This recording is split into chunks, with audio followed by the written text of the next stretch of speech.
ഈശ്വലോടെ മക്കളെ, ഹോശേയ പുസ്തകം 14 അധ്യായത്തിൻ്റെ 5, 6, 7 വാക്യങ്ങളിൽ ലബാനോനിലെ വനം പോലെ, ലബാനോനിലെ വീഞ്ഞു പോലെ, ലബാനോനിനെ പോലെ വാസന, ലബാനോനിനെ പോലെ കീർത്തി, ഇതൊക്കെയാണ് നമ്മൾ നോക്കിക്കൊണ്ടുവരുന്നത്.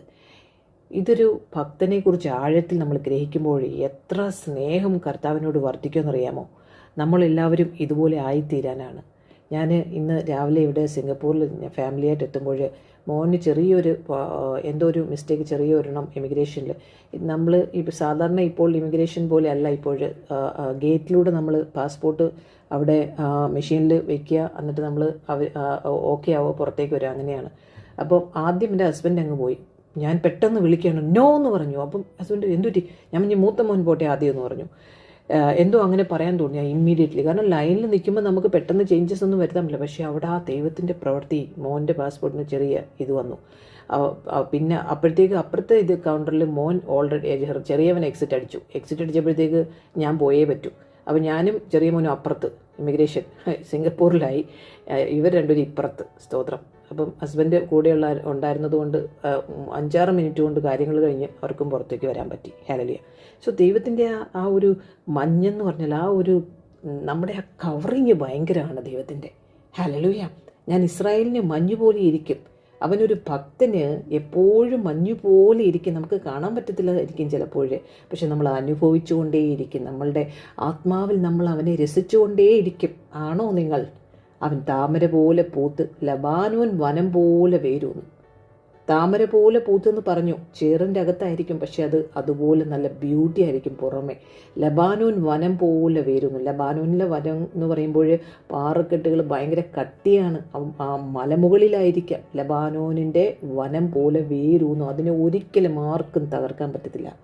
ശത്രു വരും, അത് ഒരു വഴിയായി വരും, 7 വഴിയായി ചിതറിപ്പോകും. ഹല്ലേലൂയ. ഇത് ഒരു ദിവസം കൊണ്ട് നടക്കുന്ന പ്രോസസ്സല്ല, ഇത് കുറേ ദിവസങ്ങളെടുക്കും. പക്ഷേ trust in God. Hallelujah. So അവൻ്റെ കൊമ്പുകൾ പടരും.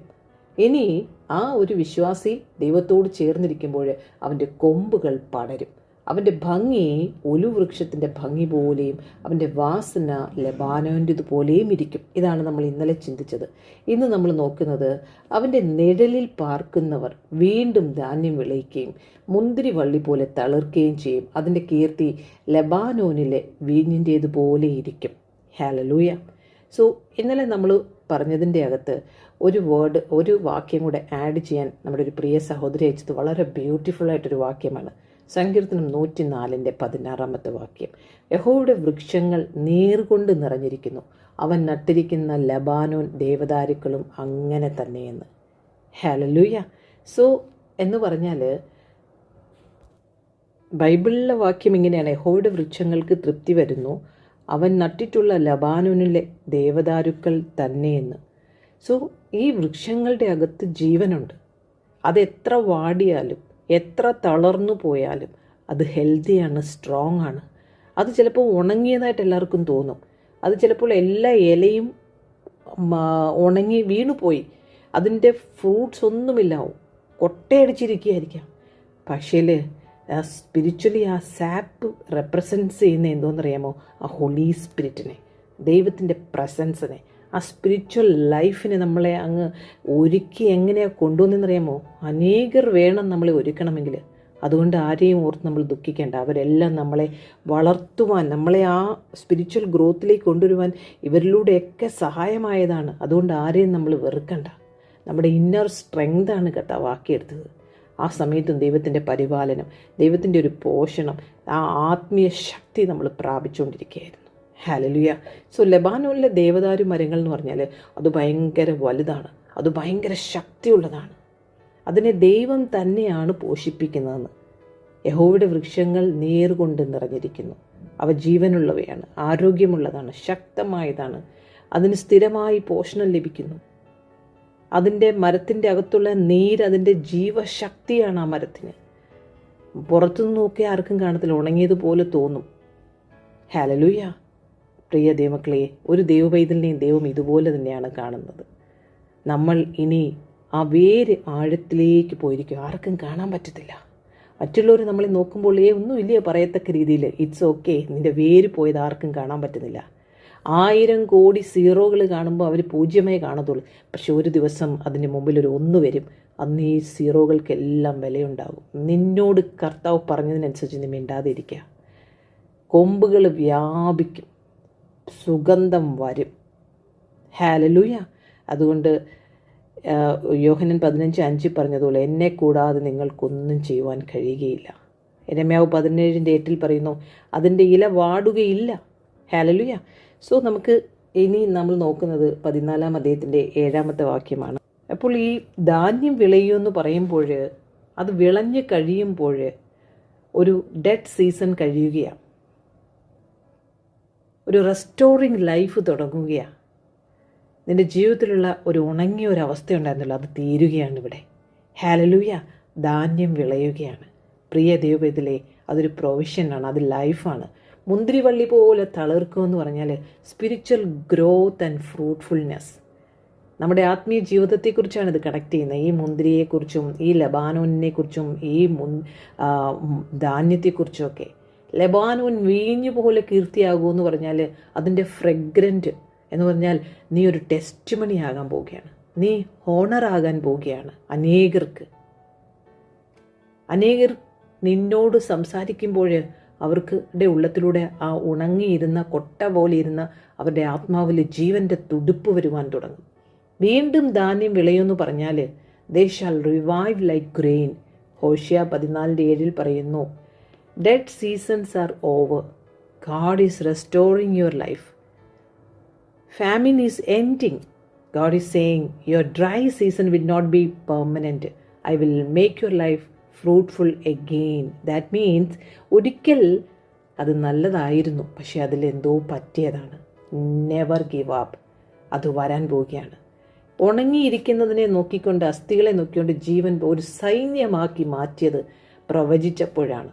നമ്മുടെ അവസ്ഥകൾ വരുമ്പോൾ നമ്മുടെ നാവിലൂടെ പ്രവചിച്ചുകൊണ്ടേയിരിക്കണം. അനുഭവങ്ങളാണ് നമ്മളിലൂടെ ആ കർത്താവിനോട് നമ്മളെ അടുപ്പിക്കുന്നത്.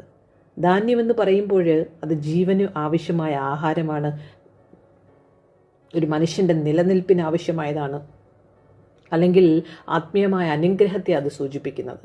അവൻ്റെ ടെറിട്ടറി എൻലാർജ് ചെയ്യുകയാണ്. ഹല്ലേലൂയ. സോ വരൾച്ചയുടെ കാലം കഴിഞ്ഞ് വീണ്ടും വയലിൽ ധാന്യം മുളയ്ക്കുമ്പോഴുള്ള ആ സന്തോഷം ഒന്ന് ഓർത്ത് നോക്കിക്കേ. കാലങ്ങളായിട്ട് എന്ന് പറഞ്ഞാൽ നമ്മൾ ഈ മാറെ മധുരമാക്കിയത് നമുക്കറിയാം. ഇനി സലോമി പറയാണ്, എന്നെ ഇനി മാറേന്ന് വിളിച്ചാൽ മതി എല്ലാവരും. കാരണം ഞാനിപ്പം മക്കളില്ല, ഭർത്താവില്ല, ഒരു മരുമോളും പോയി, ഇനി ഒരു മരുമോൾ രൂത്ത് മാത്രമേ ഉള്ളൂ. അവളും എന്തിനാ എൻ്റെ കൂടെ വന്നതെന്ന് എനിക്കറിയത്തില്ല. ഈ പെണ്ണ് എന്തൊരു അവസ്ഥയാണ്. അയൽവാസികളിൽ അവരുടെയൊക്കെ മുമ്പിൽ എങ്ങനെ ആ സ്ത്രീ നോക്കും? നമ്മളും പലരും അതുപോലെ പോകുന്നൊരവസ്ഥയുണ്ടായിരിക്കാം, നാണം കെട്ടിരിക്കുന്നൊരവസ്ഥ. പക്ഷേ അവിടെയാണ് കർത്താവിൻ്റെ ജീനിയോളജിയിൽ ആ രൂത്തിൻ്റെ തലമുറ വരുവാനിടയായെങ്കിൽ ഹബാറ സിക്കുറേ ഷമാഖന്തുരമി നവോമി നീ മിണ്ടാതിരിക്കേ. നിൻ്റെ വരണ്ട കാലം അവസാനിക്കുകയാണ്. വീണ്ടും നിൻ്റെ ജീവിതത്തിൽ ഫലമുണ്ടാകാൻ പോവുകയാണ്. നിൻ്റെ ദൈവത്തോടുള്ള ബന്ധത്തിനനുസരിച്ചാണ് ഈ ഫലമുണ്ടാകുന്നത്. യോവേലിൻ്റെ പുസ്തകം 2:25 പറയുന്നുണ്ട്, വെട്ടുക്കിളി തിന്നു കളഞ്ഞത് വർഷങ്ങളെ ഞാൻ പുനഃസ്ഥാപിക്കുമെന്ന്. തുള്ളനും വെട്ടുക്കിളിയൊക്കെ കൊണ്ടുപോയൊരു കാലമുണ്ട്, അനുവദിച്ചു. പക്ഷേ അന്നേരം എല്ലാവരും സന്തോഷിച്ചു. മീക്കയുടെ പുസ്തകത്തിൽ 400 വർഷക്കാലം കഴിഞ്ഞിട്ടാണ് മത്തായി സുവിശേഷം. അപ്പം പിശാച് ഭയങ്കരമായിട്ട് സന്തോഷിച്ചു. ഇസ്രായേലിൻ്റെ ദൈവം മിണ്ടാതിരിക്കുക, പേടിച്ചോടിയെന്ന്. ഹല്ലേലൂയ. അങ്ങനെയല്ല, കണ്ണുനീരോടെ വിതയ്ക്കുന്നവൻ ആ സന്തോഷത്തോടെ കൊയ്യും. 126:5 സങ്കീർത്തനം. നിന്റെ കണ്ണുനീരുണ്ടല്ലോ, ടിയേഴ്സ് ബിക്കം ഹാർവസ്റ്റ്. അതങ്ങനെ തന്നെയാണ്, അതാണ് റിയാലിറ്റി. യോഹന്നാൻ 12:24 പറയുന്നു, ഒരു വയൽ മുഴുവനും വരണ്ടു പോയാലും മഴ പെയ്താൽ ഒരു ചെറിയ വിത്ത് വീണ്ടും ജീവനെടുക്കുന്നത് പോലെ ഒരു മനുഷ്യൻ്റെ ജീവിതം എത്ര വരണ്ടു പോയാലും ദൈവത്തിൻ്റെ ഡ്യൂ ഉണ്ടല്ലോ, ദൈവത്തിൻ്റെ ആ ഒരു മഞ്ഞ് വന്നാൽ വീണ്ടും ജീവൻ വരും. അതിനു വേണ്ടി നമ്മൾ കാത്തിരിക്കണം, ആ സമയത്തിന് വേണ്ടി. ദൈവത്തിൻ്റെ ഇഷ്ടത്തിന് വേണ്ടിയിട്ടാണ് ആ വ്യക്തിനെ ദൈവം അങ്ങനെ ആക്കിയത്. ചിലപ്പോൾ പിന്മാറ്റിൽ പോയത്. ആ കറക്റ്റ് സമയത്ത് ദൈവം അവരെ വളർത്തുമാറാക്കും. ഹല്ലേലൂയ. നമ്മൾ വിശ്വസ്തരായിരിക്കെ 17 വർഷമായി ഈ വിശ്വാസം കാത്തു സൂക്ഷിക്കുവാൻ എത്ര മാത്രം നിന്ദയും പ്രശ്നങ്ങളും നിങ്ങൾ വിചാരിക്കും ഭയങ്കര എക്സൈറ്റ്മെൻ്റ് ആയിരിക്കുമെന്ന്. എല്ലാ സ്ഥലങ്ങളിലും ഞാൻ കർത്താവിനെ സ്മരിച്ചുകൊണ്ടാണ് നടക്കുന്നത്. നമുക്കുള്ള ട്രെയിനിങ് ആണ്. ഹല്ലേലൂയ. മുന്തിരിവള്ളി പോലെ തളിർക്കും, അവിടെയും നമ്മൾ മിണ്ടാതെ ഇരിക്കുക. കാരണം നമ്മൾ വെയിറ്റ് ചെയ്യുന്നത് കർത്താവ് തന്ന ആ ദർശനത്തിന് വേണ്ടിയിട്ടാണ്. വേറെ ഒന്നും നമുക്ക് ആഗ്രഹമില്ല. They shall blossom like the vine. എത്ര പേര് വിശ്വസിക്കുന്നു? ആമേൻ. യോഹന്നാൻ 15:5 പറയുന്നു, I am the vine, you are the branches. ഞാൻ മുന്തിരി വള്ളിയും നിങ്ങൾ അതിൻ്റെ ബ്രാഞ്ചസോ, നിങ്ങൾ അതിൻ്റെ കൊമ്പുകളോ. എന്നിൽ വസിച്ചിട്ടല്ലാതെ ഒന്നും പറ്റത്തില്ല. So intimacy with God. ഏത് പ്രശ്നം വന്നാലും ബഹളം വയ്ക്കാതെ, പ്രാർത്ഥനാ കൂട്ടങ്ങളുടെ പുറകെ പോകാതെ, ഈ സൂം കേൾക്കാതെ, ആ പാസ്റ്റിൻ്റെ ഏത് പ്രവചനം എനിക്ക് എന്നെ ഇപ്പോൾ ടച്ച് ചെയ്യാൻ പോകുന്നു, അതൊന്നുമല്ല. നമ്മുടെ കഷ്ടങ്ങളിൽ നമ്മൾ അവനോട് ചേർന്നിരിക്കുക, വചനം ധ്യാനിക്കുക, മിണ്ടാതെ ഇരിക്കുക, എപ്പോഴും അവന് സ്തോത്രം ചെയ്യുക. ആ ഇൻറ്റിമസി വർദ്ധിക്കുന്നത് മറ്റുള്ളവരുടെ മെസ്സേജിൻ്റെ പുറകെ പോയതുകൊണ്ടോ ഒന്നുമല്ല. നമ്മളിങ്ങനെ നോക്കും, ആരോട് സംസാരിച്ചാൽ ഒരു വചനം കിട്ടുന്നത്. നമ്മൾക്ക് വഹിച്ചൂടെ? നമ്മുടെ ഉള്ളത്തിലുള്ള ജീവൻ എങ്ങനെയാണത് സമൃദ്ധിയാകുന്നത്? ഒരു സ്പിരിച്വൽ ഗ്രോത്ത് എങ്ങനെയുണ്ടാകുന്നത്? മറ്റുള്ളവരുടെ കൂടെ നടന്നാൽ കിട്ടുമോ? നമ്മുടെ അകത്ത് വന്ന വിത്ത് നമ്മളിലൂടെയാണ് വളരുന്നത്. ആ ഫ്രൂട്ട്ഫുൾനെസ് ഉണ്ടാകുന്നത് നമ്മുടെ അകത്തൂടെയാണ്. ആ കണ്ടിന്യൂസ് ലൈഫ്, ജീവൻ്റെ നദി ഒഴുകുന്നത് നമ്മുടെ അകത്തൂടെയാണ്. എന്നിൽ വിശ്വസിക്കുന്നവൻ്റെ ഉള്ളത്തിലൂടെ ജീവൻ്റെ നദി ഒഴുകുമെന്നാണ്. മറ്റുള്ളവരുടെ പുറകെ പോയി എന്ത് നദിയാണ് നമുക്ക് ഒഴുകുന്നത്? ആ മുന്തിരിവള്ളി എന്ന് പറയുന്നത് ഒരു ബന്ധം, ഒരു കണക്ഷനാണ്. അതിൽ ഫലമുണ്ടാകണം. ആത്മീയ വളർച്ച, സന്തോഷം, ഇതൊക്കെ നമ്മുടെ ഉള്ളത്തിൽ നിന്ന് വരേണ്ടതാണ്. അതുകൊണ്ടാണ് 15:5 യോഹന്നാനിൽ പറഞ്ഞത്, ഞാൻ മുന്തിരിവള്ളി, നിങ്ങൾ ശാഖകളുമാകുന്നു. ശാഖ വള്ളിയോട് ചേർന്നിരിക്കുമ്പോൾ മാത്രമേ അതിനത് ഫലം ഉണ്ടാകത്തുള്ളൂ. ദൈവം ഇവിടെ പറയുവാൻ ആഗ്രഹം, നമ്മൾ വെറും ജീവനോടെ മാത്രം ഇരിക്കുകയല്ല, നമ്മൾ വീണ്ടും തളിർക്കും. എപ്പോഴും തളർത്തുകൊണ്ടേയിരിക്കും. വീണ്ടും ഫലം കായ്ക്കും. നല്ലതായിട്ട് കായ്ക്കുന്നതിനെയൊക്കെ വീണ്ടും വീണ്ടും വെട്ടും. വെറുതെ ഇങ്ങനെ കാട്ടിൽ ഇങ്ങനെ നിൽക്കുന്നതിനെയൊന്നും ദൈവം തൊടുന്നില്ല. ഫലമുള്ളതിനെ വീണ്ടും വീണ്ടും വെട്ടും. നമ്മുടെ സീൽ അനുസരിച്ച്, നമ്മുടെ ആ ദാഹം അനുസരിച്ച്, നമ്മുടെ ആ ദർശനമനുസരിച്ച് അവൻ നമ്മെ കറക്റ്റ് ചെയ്തുകൊണ്ടേ പോകും. ഹല്ലേലൂയ. സങ്കീർത്തനം 80:8-9 വാക്യങ്ങളിൽ ഇസ്രായേലിനെ ഈ ഒരു വൈൻ പ്ലാന്റിനോട് അമ്മ കമ്പയർ ചെയ്തിട്ടുണ്ട്. യെശയ്യാവ് 27:6 അതുപോലെ തന്നെയാണ്. Israel shall blossom and fill the world with fruit. യോഹന്നാൻ 15:4 പറയുന്നു, abide in me, without connection no fruit. So മുന്തിരിവള്ളി ഒറ്റ ദിവസം കൊണ്ട് ഫ്രൂട്ട് ഉണ്ടാകത്തില്ല. അതിന് എന്തെല്ലാം പ്രോസസ്സുണ്ട്. കല്ല് പെറുക്കി കളയണം, അതിൻ്റെ സ്ഥലം ശരിയാക്കണം, പിന്നെ അതിന് വേലി കെട്ടണം, പിന്നെ അതിന് ചക്കിടണം, പിന്നെ അതിന് ഗോപുരം ഇടണം, പിന്നെ അതിന് നടണം, പിന്നെ അതിന് കാത്തിരിക്കണം, പൂ വരും, കായ് വരും, എത്ര പ്രോസസ്സുണ്ട്. അതുപോലെ നമ്മുടെ പ്രാർത്ഥന, നമ്മുടെ വചനധ്യാനം, നമ്മുടെ പരിശുദ്ധാത്മാവിൻ്റെ സാന്നിധ്യം നമ്മളോട് കൂടെയുള്ളത്, ഇതിലൊക്കെ നമ്മൾ ആത്മീയമായി വളർന്നുകൊണ്ടിരിക്കുകയാണ്. അപ്പോൾ ലെബാനോനിലെ വീഞ്ഞു പോലെ കീർത്തിയാകുമെന്ന് പറഞ്ഞാൽ, his fame shall be like the wine of Lebanon. Lebanon ഒരു ഫേമസ് ആണ്. കാരണം അവിടുത്തെ വൈൻസ് ഭയങ്കര റിച്ചാണ്. അതിൻ്റെ മണം ഭയങ്കര ആരോമയാണ്. അതിൻ്റെ ക്വാളിറ്റി എന്ന് പറയുന്നത് പ്യുവറാണ്. ആ ജോയ്, ആ ഫ്രെഗ്രൻസ്, ആ ടെസ്റ്റുമണി, ആ ഇൻഫ്ലുവൻസ് നമ്മുടെ ജീവിതത്തിലൂടെ വരാൻ പോവുകയാണ്. Red like fragrance. നിൻ്റെ ടെസ്റ്റുമണി ഇനി ലോകം അറിയാൻ പോവുകയാണ്. നിൻ്റെ ഷെയിമിനെ ദൈവമെടുത്തും ഹോണറാക്കാൻ പോവുകയാണ്. ഹല്ലേലൂയ. നീ എത്ര പേർ വിശ്വസിക്കുന്നു? ഹല്ലേലൂയ. God will. നിൻ്റെ ടെസ്റ്റുമണി ഇനി ലോകം മുഴുവനും അറിയാൻ പോവുകയാണ്. ഫ്രെഗ്രൻസ് ആയിട്ട് നിന്നെ ഓണർ ചെയ്യാൻ പോവുകയാണ് കർത്താവ്. എത്ര പേർ വിശ്വസിക്കുന്നു? ദൈവത്തിന് ഒരു കാര്യവും അസാധ്യമായിട്ടില്ലല്ലോ. Nothing is impossible. അപ്പോൾ ലെബാനോനിലെ വീഞ്ഞ് അതിൻ്റെ സുഗന്ധം കൊണ്ടും ഗുണം കൊണ്ടും പ്രശസ്തി കൊണ്ടും അറിയപ്പെട്ടിരിക്കുന്നു. ഇവിടെ വീഞ്ഞ് കാണിക്കുന്നത് സന്തോഷം, നമ്മുടെ സാക്ഷ്യം മടക്കിത്തരും, നമ്മുടെ കീർത്തിയാക്കും നമ്മളെ. ദൈവത്തിൻ്റെ സ്വാധീനം മറ്റുള്ളവരിലേക്ക് നമ്മളെ ദൈവം പ്രൊഡ്യൂസ് ചെയ്യാൻ പോവുകയാണ്. നിൻ്റെ ജീവിതം ഇനി നിന്നെയല്ല, ഒരു സുഗന്ധമുള്ള സാക്ഷ്യമാകും. എത്ര പേർ വിശ്വസിക്കുന്നു? രക്ഷിക്കപ്പെടുന്നവരുടെ ഇടയിലും നശിച്ചു പോകുന്നവരുടെ ഇടയിലും നമ്മളൊരു സൗരഭ്യവാസനയാകും. സങ്കീർത്തനം 23 പറയുന്നു, 5-ാം വാക്യം, my cup runs overflowing Joy ആയിത്തീരും. കാരണം അനുഭവിച്ചവർക്കേ അത് പറയാൻ പറ്റത്തുള്ളൂ. യെശയ്യാവ് 61:7 പറയുന്നു, നിന്ദയ്ക്ക് പകരം നിന്നെ ഡബിൾ ഓണർ ചെയ്യാൻ പോവുകയാണ് കർത്താവ്. ഹല്ലേലൂയ. സോ ദൈവത്തിൻ്റെ തോട്ടം, ജീവിതത്തിൻ്റെ നമ്മുടെ ജീവിതത്തിൽ ആ ഒരു മുന്തിരിത്തോട്ടമായി മാറുമ്പോൾ അവൻ നമ്മളിൽ ആനന്ദിക്കും. സോങ് ഓഫ് സോങ്സ് നമ്മൾ വായിക്കണം ഉത്തമഗീതത്തിൽ. അവിടെ ദൈവം യേശു കർത്താവിനെയും നമ്മളെയും കുറിച്ചാണ് പറഞ്ഞത്. ആ മുന്തിരിത്തോട്ടിൽ അവൻ ആനന്ദിക്കാൻ ആഗ്രഹിക്കുന്നു. നമ്മളെ റെസ്റ്റോർ ചെയ്യാൻ ദൈവം ആഗ്രഹിക്കുന്നു. നമ്മളിലൂടെ ആ ലബാനോനിലെ ആ ഒരു വീഞ്ഞു പോലെ നമ്മൾ കീർത്തിയാകാൻ പോവുകയാണ്. ഹല്ലേലൂയ.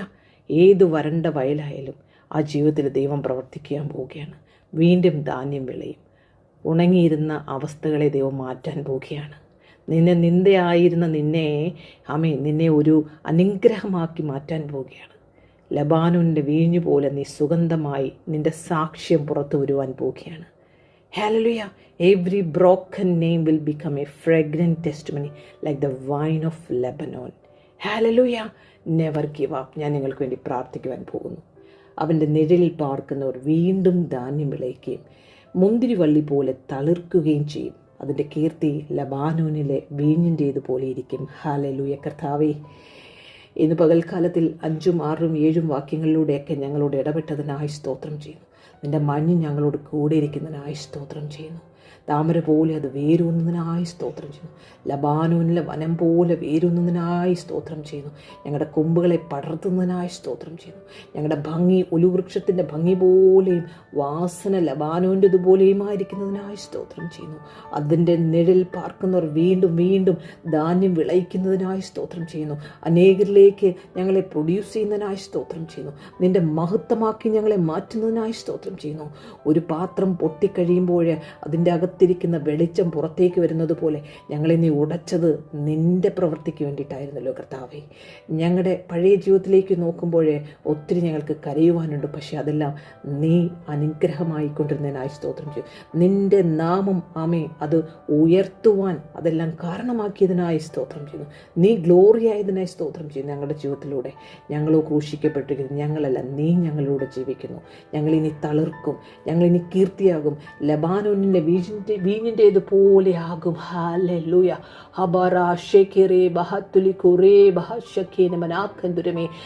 ഉണങ്ങിയ അസ്ഥികളെല്ലാം ജീവൻ വെക്കട്ടെ യേശുവിൻ്റെ നാമത്തിൽ. സകല പിന്മാറ്റക്കാരും മടങ്ങി വരട്ടെ. ഉണങ്ങിയിരിക്കുന്ന ഡ്രൈ ആയിരിക്കുന്ന അവസ്ഥകൾക്കൊരു മാറ്റമുണ്ടാകട്ടെ. എന്നെ കേൾക്കുന്ന ആരെങ്കിലും ഇപ്പോൾ കണ്ണുനീരോടെ ഇരിക്കുന്നെങ്കിൽ ആർപ്പോട് കൊയ്യുന്ന ആ ദിവസത്തിന് വേണ്ടി കാത്തിരിക്കുവാനുള്ള ഒരു പേഷ്യൻസ് അവരുടെ ഉള്ളതിലേക്ക് വരട്ടെ. കർത്താവിൽ വിശ്വസിക്കുവാൻ, അവനിൽ റിജോയ്സ് ചെയ്യുവാൻ, ഏത് നേരത്തും ആത്മാവിൽ പ്രാർത്ഥിക്കുവാൻ, ജസ്റ്റ് ട്രസ്റ്റ് ചെയ്യുവാൻ. ഹല്ലേലൂയ. കർത്താവേ, ഞങ്ങൾക്ക് തരുന്ന കൃപമേൽ തരുന്ന കൃപയ്ക്കായി സ്തോത്രം. നിൻ്റെ മഞ്ഞ് ഞങ്ങളോട് കൂടെയുള്ളതിനായി സ്തോത്രം. ഹല്ലേലൂയ. ഞങ്ങൾ ഉണങ്ങി വരണ്ടാലും ഞങ്ങളുടെ അകത്തൂടെ ആ ജീവൻ്റെ നദിയെ പുറപ്പെടുവാൻ ഞങ്ങളെയും അനേകർക്ക് ഇനി പ്രൊഡ്യൂസ് ചെയ്യുമ്പോൾ പോകുന്നതിനായി സ്തോത്രം ചെയ്യുന്നു. അവർ ഉയർച്ച തന്നെ പ്രാപിക്കും. നിശ്ചയമേ പാതാള ഗോപുരം ജയിക്കില്ല. We take victory in the name of Jesus Christ. God bless you ദൈവമക്കളെ. Never give up. നാളെ നമ്മൾ ദൈവം അനുവദിച്ചാൽ ഈ 3 വാക്യം കൊണ്ട് ഒന്നുകൂടെ കണക്ട് ചെയ്ത് പറയുന്നതായിരിക്കും. God bless you. Never give up.